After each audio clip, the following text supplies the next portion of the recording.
Langit Jakarta malam itu tampak kelabu, seakan menahan hujan yang enggan turun. Di balik jendela mobilnya, Dokter Andin menatap sunyi jalanan menuju rumah sakit barunya, RS Anggrek, sebuah bangunan tua peninggalan Belanda yang masih difungsikan sebagai rumah sakit umum. Suasana di sekelilingnya tampak muram, pepohonan besar menjulang seperti penjaga bisu, dan pagar rumah sakit yang berkarat menambah kesan angker.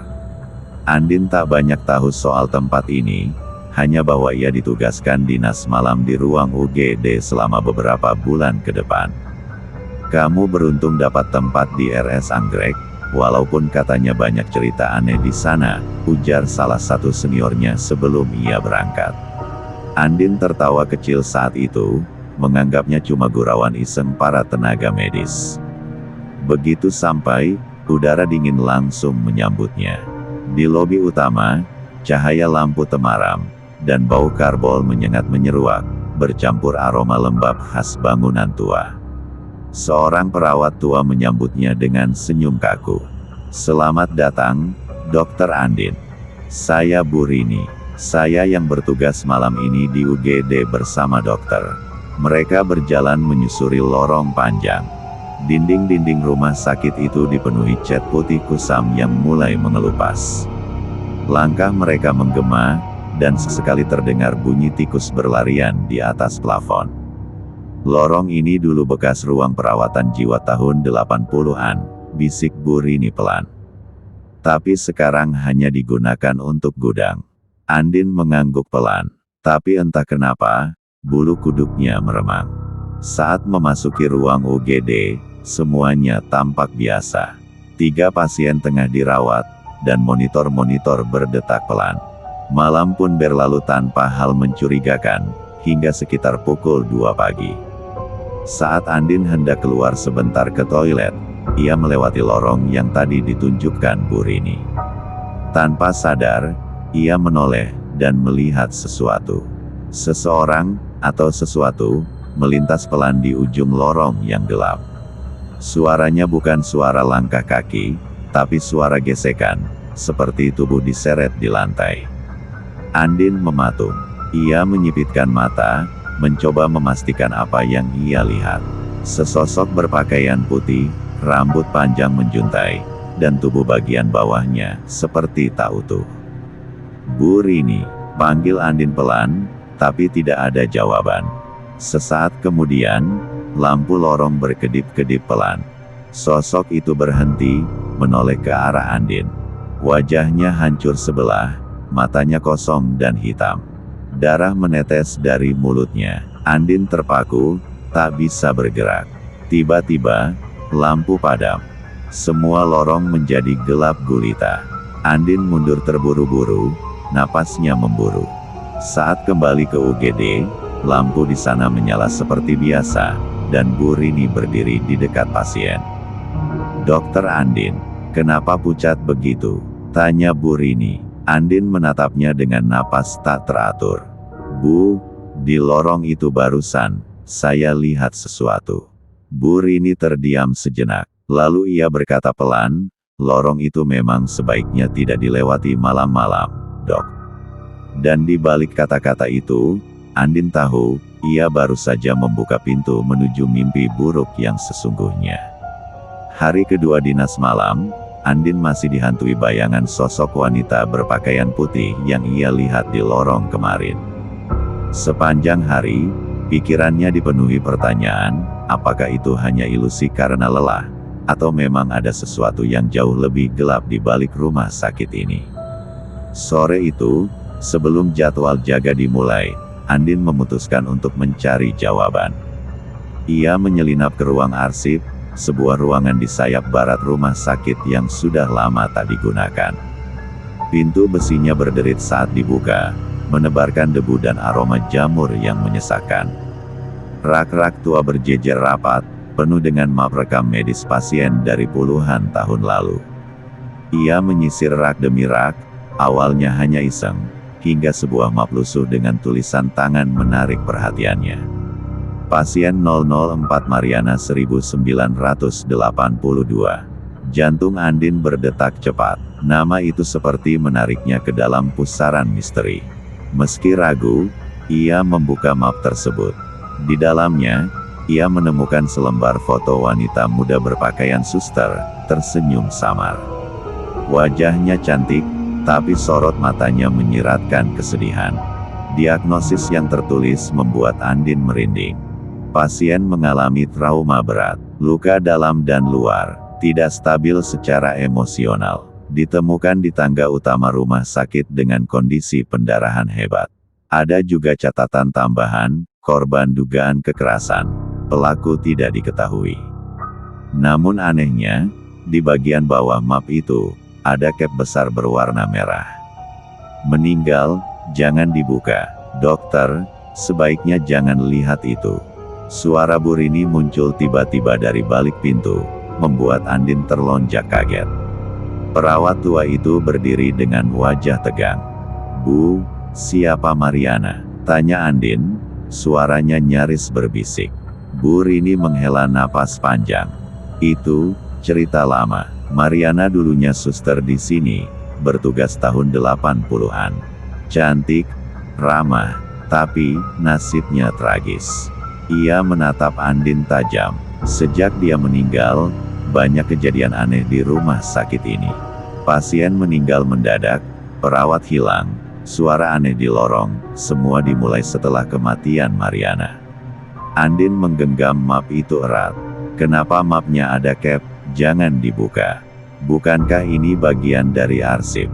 Karena siapapun yang membuka file itu, akan didatangi olehnya." Andin menatap Bu Rini, mencoba menangkap apakah itu hanya peringatan kosong atau ada kebenaran di baliknya. Tapi mata tua itu tak menunjukkan tanda bercanda sedikitpun. Malam pun tiba, sekitar pukul 1 dini hari, ketika UGD sepi, Andin duduk di ruang dokter sambil membaca ulang catatan Mariana. Di luar, hujan mulai turun pelan-pelan, membasahi kaca jendela dengan bunyi yang menenangkan. Tapi ketenangan itu tidak bertahan lama. Krik, krik, suara gesekan kembali terdengar. Kali ini lebih dekat, seolah berasal dari lorong depan ruang dokter. Andin berdiri perlahan, tubuhnya menegang. Ia melangkah ke pintu, mengintip keluar.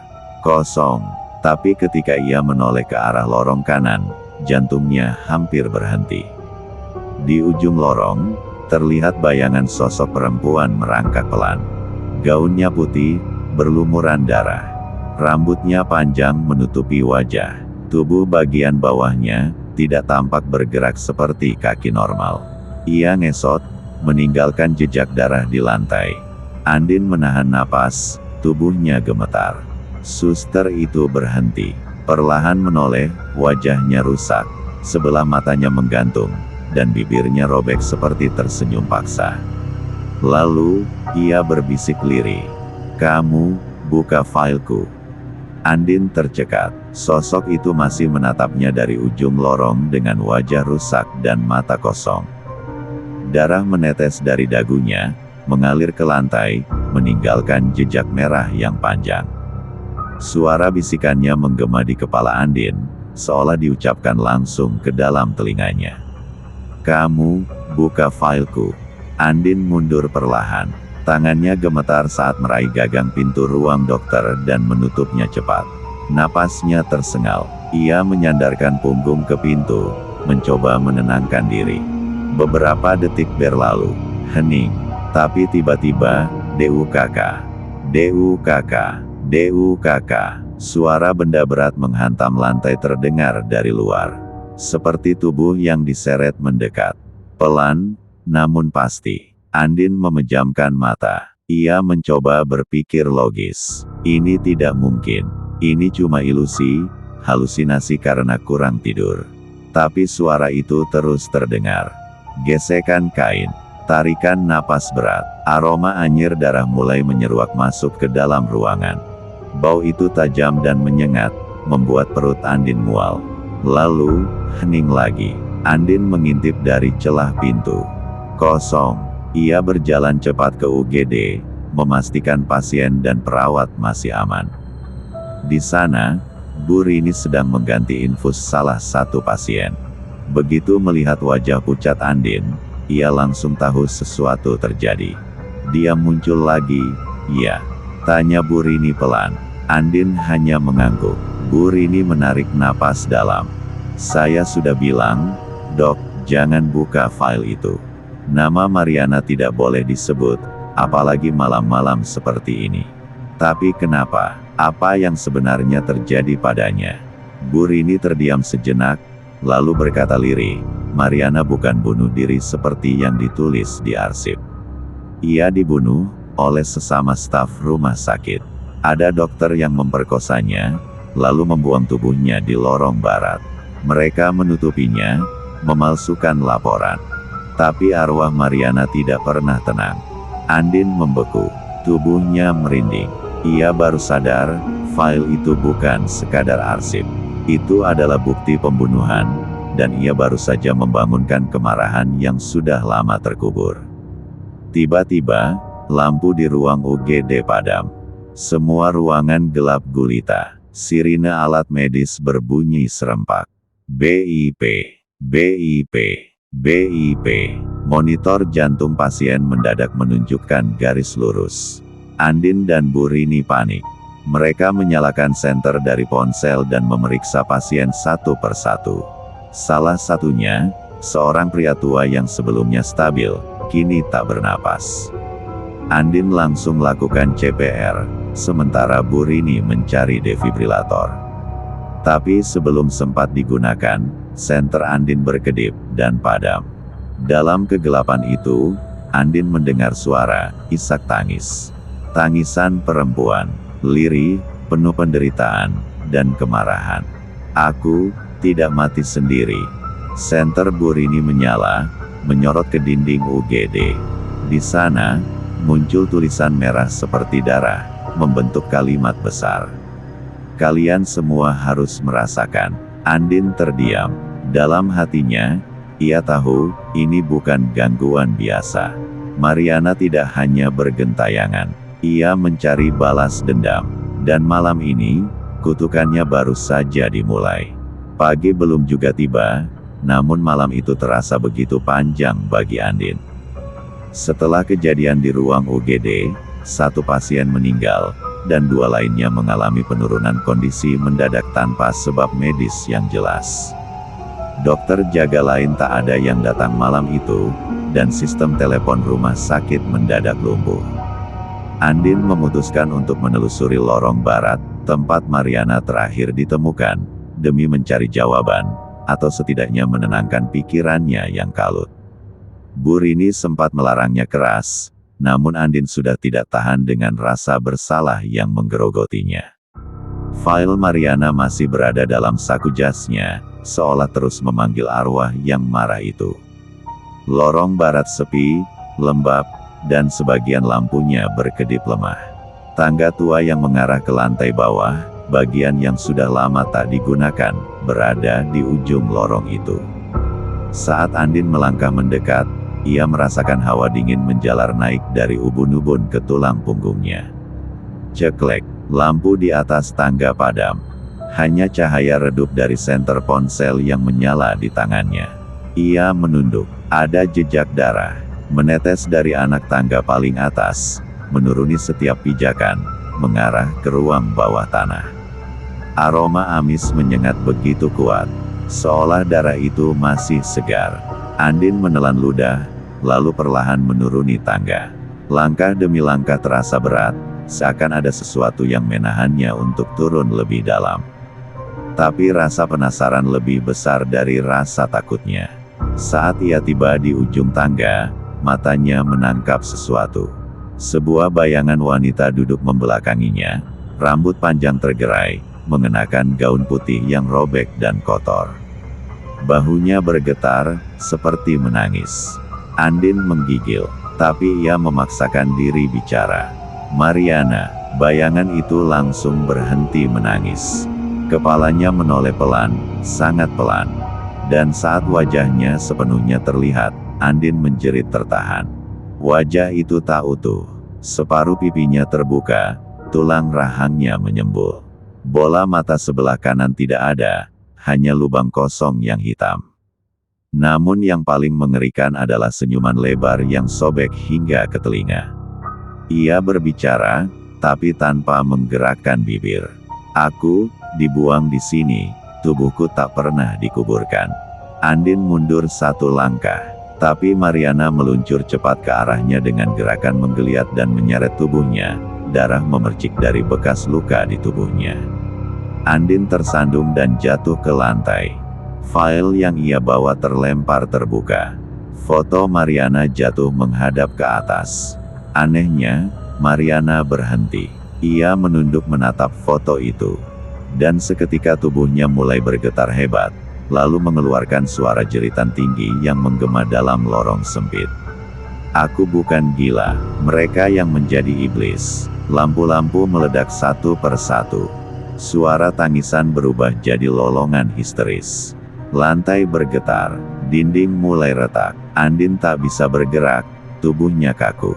Tapi tiba-tiba, tangan dingin menyentuh bahunya. Ia menoleh. Bu Rini. Dengan napas terburu-buru, wanita tua itu menarik Andin naik. Cepat, jangan menatap matanya. Jangan dengarkan teriakannya. Dia sedang menunjukkan kematiannya padamu. Mereka berlari menaiki tangga, tapi suara Mariana tak berhenti. Tunggu, kau belum melihat semuanya. Ketika mereka sampai di atas, pintu lorong menutup sendiri dengan bunyi dentuman keras. Hening kembali menyelimuti rumah sakit. Andin terduduk di lantai, keringat membasahi tubuhnya. Bu Rini menatapnya dengan mata berkaca-kaca. Dia ingin kau tahu apa yang sebenarnya terjadi. Tapi jika kau terus ikut campur, kau bisa menjadi korban berikutnya. Dan untuk pertama kalinya, Andin benar-benar percaya, rumah sakit ini menyimpan neraka kecil, dan Mariana adalah penjaganya yang murka. Keesokan paginya, suasana rumah sakit anggrek jauh dari tenang. Sejumlah pasien meminta dipindahkan ke rumah sakit lain. Perawat jaga malam mengundurkan diri mendadak. Bahkan satpam yang bertugas malam sebelumnya, Pak Sarno, ditemukan pingsan di ruang monitor dengan mata terbuka dan mulut menganga, tak bisa berbicara sepatah kata pun sejak itu. Andin hanya bisa terdiam menatap file Mariana yang kini ia simpan rapat dalam laci ruangannya. Tapi ia tahu, ini belum selesai. Malam tadi, Mariana menunjukkan sesuatu. Bukan sekadar penampakan, tapi potongan sejarah pengkhianatan, kekerasan, dan kematian yang dibungkam. Bu Rini kemudian memanggilnya ke ruang istirahat. Kau harus ke kamar 313, katanya serius. Itu kamar tempat Mariana terakhir kali bertugas sebelum ia hilang. Andin mengernyit, tapi kamar itu sudah ditutup, kan? Untuk renovasi. Bu Rini menggeleng. Itu alasan resmi. Tapi kebenarannya, tidak ada yang berani masuk ke sana. Beberapa tahun lalu, ada pasien yang secara tidak sengaja ditempatkan di kamar itu. Malamnya, ia ditemukan tewas. Tubuhnya bengkok tak wajar, dan ada darah di seluruh lantai. Di dindingnya tertulis dengan darah, "Aku masih di sini." Andin tercekat, tapi hatinya mendorong untuk melangkah lebih jauh. Ia tak bisa pura-pura tidak tahu. Ia sudah terlalu jauh terseret dalam kutukan Mariana. Siang itu, ia membawa senter dan kunci master menuju lantai 3, ke ujung lorong sepi yang lama tak dilewati. Kamar 313 terletak di pojok, dengan plakat nama yang sudah kusam dan dinding mengelupas. Saat kunci dimasukkan, ia terasa berat. Seolah pintu itu sendiri menolak dibuka. Klik, pintu terbuka perlahan, mengeluarkan bunyi decitan pelan yang seperti erangan. Udara di dalam kamar sangat dingin. Tidak wajar, suasana remang, dan aroma lembab bercampur karat memenuhi ruangan. Dinding penuh bercak jamur, dan ranjang di pojok ruangan berdebu. Tapi yang paling mencolok adalah cermin besar di sudut kamar. Cermin itu ditutupi kain putih. Dengan tangan gemetar, Andin menarik kainnya. Begitu kain jatuh, cermin memantulkan ruangan seperti biasa. Tapi saat Andin melihat pantulannya lebih dalam, ia merasa jantungnya berhenti berdetak. Ada orang lain di dalam cermin. Seorang suster, rambut panjang, tubuh penuh luka, mata merah menyala, Mariana. Tapi tubuhnya tidak bergerak, ia hanya berdiri di balik pantulan, seolah menunggu. Lalu di bawah cermin, Andin menemukan sesuatu yang mengerikan, sebuah diari kecil yang penuh noda darah. Ia membuka halaman pertama. Namaku Mariana. Jika kau membaca ini, berarti kau tahu kebenaran sedang bangkit. Jangan percaya siapapun, bahkan dokter kepala. Seketika itu, lampu kamar 313 menyala sendiri. Andin menoleh cepat, dan sosok Mariana tidak ada lagi di cermin. Tapi suara langkah pelan, suara seretan, mulai terdengar dari balik kamar mandi di dalam ruangan. Kau sudah membuka luka lamaku. Sekarang, kau harus merasakannya. Andin mundur, lalu berlari keluar sebelum pintu kamar 313 menutup sendiri dengan dentuman keras, menguncinya dari dalam. Di lorong, Bu Rini sudah menunggu. Wajahnya pucat. Kau sudah membukanya? Ya. Andin mengangguk. Aku harus tahu semuanya, Bu. Siapa yang menyakitinya? Siapa yang menutup-nutupi semua ini? Bu Rini terdiam lama. Lalu dengan suara lirih, ia berkata, kalau kau ingin tahu siapa pelakunya, lihat saja siapa yang masih bekerja di sini sejak Mariana menghilang. Mereka menyimpan dosa besar, dan Mariana ingin mereka membayar. Andin menatap ke arah ruang direktur rumah sakit. Perlahan, potongan puzzle mulai terbentuk. Dan ia tahu, malam berikutnya, Mariana tidak hanya akan menunjukkan kebenaran, tapi akan menyeret pelakunya satu persatu ke neraka yang ia bawa bersamanya. Malam mulai turun saat Andin memberanikan diri menuju ruangan yang selama ini jarang ia masuki, ruang direktur utama rumah sakit anggrek. Di balik pintu kayu besar berpelitur mengilap itu, duduklah sosok yang selama ini tampak tenang, berwibawa, dan tak tersentuh, Dr. Suryo Rahmat, Sep B. Begitu ia mengetuk dan masuk, Dr. Suryo menoleh dengan senyum tipis. Tapi mata tajamnya menatap penuh curiga. Ada yang bisa saya bantu, Dokter? Andin. Andin menggenggam erat buku harian Mariana di dalam tasnya. Ia menarik napas dalam. Saya ingin bertanya tentang perawat bernama Mariana yang hilang belasan tahun lalu. Senyum di wajah Dokter Suryo langsung memudar. Matanya berubah dingin. Kenapa kamu menanyakan hal itu? Andin memberanikan diri mengeluarkan buku harian berdarah itu dan meletakkannya di meja. Saya menemukan ini di kamar 313. Dokter Suryo menatap buku itu seperti melihat hantu dari masa lalu. Tangannya mengepal, tapi ia mencoba bersikap tenang. Cerita itu tidak penting lagi. Mariana adalah perawat yang mengalami gangguan kejiwaan. Dia menghilang malam hari setelah menyerang pasien. Kami sudah menutup kasusnya, katanya pelan. Tapi dia tidak menghilang, Dok. Mata Andin mulai berkaca-kaca. Dia dibunuh, dan tubuhnya dibuang di ruang bawah tanah. Dokter Suryo membeku. Wajahnya memucat sesaat sebelum berubah marah. Dari siapa kamu dengar itu?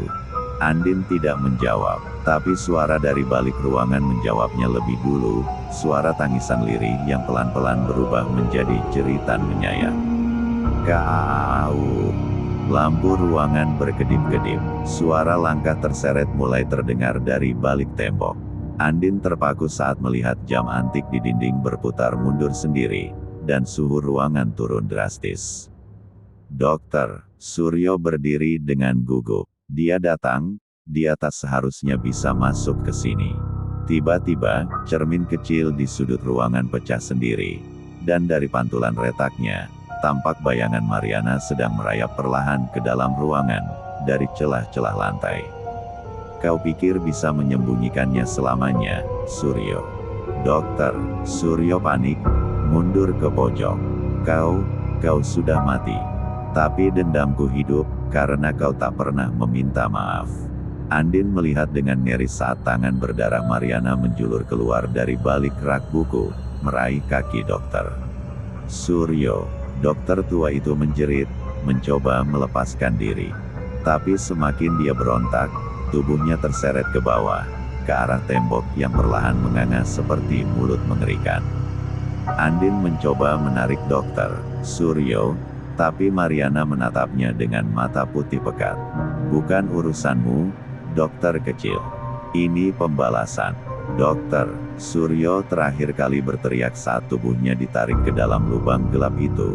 Lalu boom, tembok kembali utuh, seolah tidak pernah terjadi apa-apa.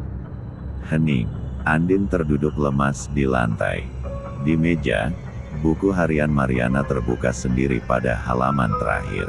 Suryo, dokter terhormat, kau pikir bisa mengambil semuanya dariku tanpa balasan. Sekarang lihat, aku mengambil kembali hidupmu.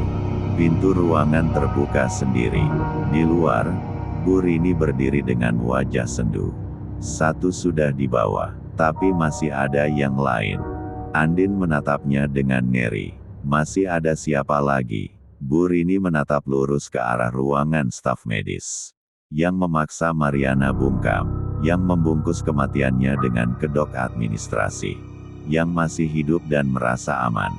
Andin tahu, malam-malam berikutnya akan lebih berdarah. Mariana belum selesai. Setelah kejadian mengerikan di ruang direktur, suasana rumah sakit anggrek berubah drastis. Para pegawai berbisik ketakutan. Nama dokter Suryo menghilang dari papan struktur organisasi tanpa penjelasan resmi. Tapi Andin tahu, semua yang terjadi bukanlah kebetulan. Ini adalah eksekusi dari sebuah dendam lama yang menuntut diselesaikan. Malam itu, Andin kembali membuka buku harian Mariana. Di halaman terakhir, setelah kalimat kutukan untuk Suryo, ada selembar kertas tambahan yang ditempel, berisi daftar nama. Dokter Suryo, sudah. Perawat kepala Rina, Dokter Hartono, asisten medis Bayu, Pak Suparjo, bagian logistik. Andin menelusuri nama-nama itu satu persatu. Semua masih aktif bekerja, kecuali satu. Pak Suparjo, menurut catatan rumah sakit, meninggal tahun lalu karena serangan jantung. Tapi rumor yang beredar di kalangan staf menyebutkan bahwa ia ditemukan mati di lorong bawah tanah, tubuhnya membusuk padahal baru menghilang 2 hari. Yang membuat Andin bergidik, lorong itu ditutup sejak hilangnya Mariana. Dengan jantung berdebar, Andin mendatangi ruang arsip tua tempat semua dokumen dan laporan lama disimpan. Di sana, ia menemukan berkas audit yang tidak pernah dibuka publik. Laporan pengaduan. Salah satu halaman membuat bulu kuduknya merinding. Tindak pelecehan terhadap staf perempuan di lantai 3, pelaku diduga sekelompok staf medis senior. Korban, perawat M tidak dicatat lengkap. Status, diselesaikan internal. Andin menggigit bibir. Inisial M itu pasti Mariana. Berarti mereka semua menutupi pelecehan. Mereka membungkam Mariana. Dan ketika dia mencoba melapor keluar, mereka membunuhnya, bisik sebuah suara pelan dari balik rak arsip. Andin menoleh. Tak ada siapa-siapa, tapi suhu ruangan tiba-tiba dingin menusuk. Di kaca lemari arsip, pantulan Mariana tampak berdiri, menunjuk ke arah bawah, lantai basement. Andin mengikuti arah itu malam harinya. Ia turun ke basement yang gelap dan lembab, tempat lorong lama ditutup. Namun, anehnya, pintu besi lorong itu terbuka sedikit, seperti baru saja digunakan. Dengan membawa senter, Andin masuk perlahan. Lorong itu berbau tanah basah dan karat. Dindingnya penuh coretan. Semakin ia melangkah, semakin jelas suara-suara terdengar, isakan pelan, rintihan, lalu. Kau pikir aku akan diam selamanya? Tiba-tiba sosok Mariana melintas cepat di hadapannya, dengan wajah tak utuh, satu matanya tergantung, darah mengucur dari rongga mulut. Andin menjerit, tapi tak bisa bergerak. Mariana hanya berdiri menatapnya. Aku sudah menunggu lama. Kini waktunya mereka tahu rasa sakitku. Lalu suara langkah cepat menggema dari arah berlawanan. Seseorang masuk lorong. Perawat kepala Rina. Wajahnya pucat saat melihat Andin. Kamu gak seharusnya ke sini. Keluar. Tapi Mariana tak membiarkan itu. Dengan kecepatan menakutkan, tubuh suster ngesot itu melesat, melilit kaki Rina dan menjatuhkannya. Rina menjerit, memohon ampun, berusaha merangkak. Tapi Mariana menindihnya, wajahnya menempel ke wajah Rina. Kau salah satu dari mereka. Kau menyaksikan, dan kau diam. Rina menjerit terakhir kalinya sebelum tubuhnya mendadak terangkat dan membentur langit-langit lorong dengan keras. Darah menetes ke wajah Andin. Ketika tubuh Rina jatuh, tak ada lagi kehidupan di dalamnya, hanya mayat pucat dengan mata membelalak ketakutan. Mariana menoleh ke Andin. Dua lagi, kau bisa bantu, atau kau ikut mereka. Andin gemetar, tapi ia tak bisa mundur. Tidak sekarang. Siapa selanjutnya? Suaranya nyaris berbisik. Mariana menyeringai, lalu lenyap dalam asap gelap, menyisakan suara pelan. Dokter Hartono masih punya hutang darah. Andin tidak tidur malam itu. Tatapan mata Mariana, darah yang menetes dari tubuh Rina, dan suara-suara lorong terkutuk itu terus bergema di kepalanya. Nama terakhir yang belum disentuh kutukan Mariana tinggal satu, Dokter Hartono. Dokter senior bagian bedah, ramah di luar tapi menyimpan aura yang tak pernah benar-benar nyaman bagi Andin. Pagi harinya, rumah sakit mendadak gempar. Kabar kematian perawat kepala Rina menyebar cepat, tapi pihak manajemen menyebutnya sebagai serangan jantung mendadak. Tidak ada yang berani mempertanyakan, karena sudah dua petinggi rumah sakit menghilang secara misterius. Andin tahu waktunya hampir habis. Mariana akan segera datang menjemput nama terakhir. Ia mendatangi ruang Dokter Hartono. Laki-laki parubaya itu sedang duduk santai, membaca berkas pasien. Dokter Hartono, kata Andin, membuka pintu perlahan. Dokter itu tersenyum tipis. Ada yang bisa kubantu, dokter? Andin mengunci pintu dari dalam. Saya tahu apa yang Anda lakukan pada Mariana. Wajah Hartono menegang. Hati-hati dengan ucapanmu. Andin melempar buku harian Mariana ke meja. Halaman-halaman terbuka sendiri, dan saat nama Hartono muncul di baris terakhir, lampu ruangan mulai berkedip. Dia sudah datang, Dok. Tiba-tiba ruangan berubah gelap. Dari balik ventilasi, terdengar suara terseret yang khas. Hartono panik, berusaha kabur, tapi pintu terkunci rapat. Dari bawah meja, sosok Mariana muncul, dengan rambut panjang menutupi wajah, mengenakan seragam perawat putih yang sudah koyak dan berdarah. Tangannya menjulur ke arah Hartono. Kau yang memulai semuanya. Kau yang memaksaku diam. Maaf, aku tak bermaksud. Itu hanya, waktu itu aku mabuk. Jerit Hartono, tubuhnya menempel ke dinding. Mariana menatapnya dengan mata putih kosong. Semua alasan tak bisa menghapus rasa sakitku. Aku diperkosa, lalu dibunuh. Dan kalian tertawa. Jeritan panjang memenuhi ruangan saat tubuh Hartono ditarik paksa ke dinding belakang, yang tiba-tiba berubah menjadi lorong gelap berisi jerat tangan-tangan kurus, menariknya ke dalam kegelapan. Sekejap, suara itu lenyap. Lampu kembali menyala. Andin berdiri diam. Tak ada mayat, tak ada darah. Hanya buku harian Mariana di atas meja, terbuka pada halaman terakhir. Kalimat yang sebelumnya kosong kini terisi sendiri. Dendamku tuntas, tapi jiwaku tetap tidak tenang. Andin menutup buku itu dengan perlahan. Di cermin ruangan, Mariana berdiri di belakangnya, lalu menghilang dalam bayangan. 2 minggu setelah peristiwa itu, Rumah Sakit Anggrek mengumumkan renovasi besar-besaran. Ruang 313 dibongkar, Lorong basement ditutup permanen, dan nama-nama yang terlibat kasus Mariana menghilang dari catatan resmi. Tapi, bisikan-bisikan dari lantai 3 tetap terdengar.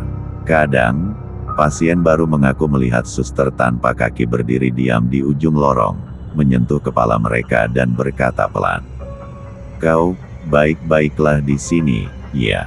Dan setiap kali itu terjadi, monitor EKG berdetak lebih cepat, lalu berhenti. Andin kini bekerja di rumah sakit lain, membawa buku harian Mariana bersamanya, disimpan rapi dalam lemari terkunci. Satu malam, ia membuka buku itu lagi. Di halaman kosong paling belakang, tulisan baru muncul. "Terima kasih, tapi aku masih belum bisa pergi. Akan ada yang menggantikanku. Suster baru, dia sudah datang." Andin menutup buku itu buru-buru.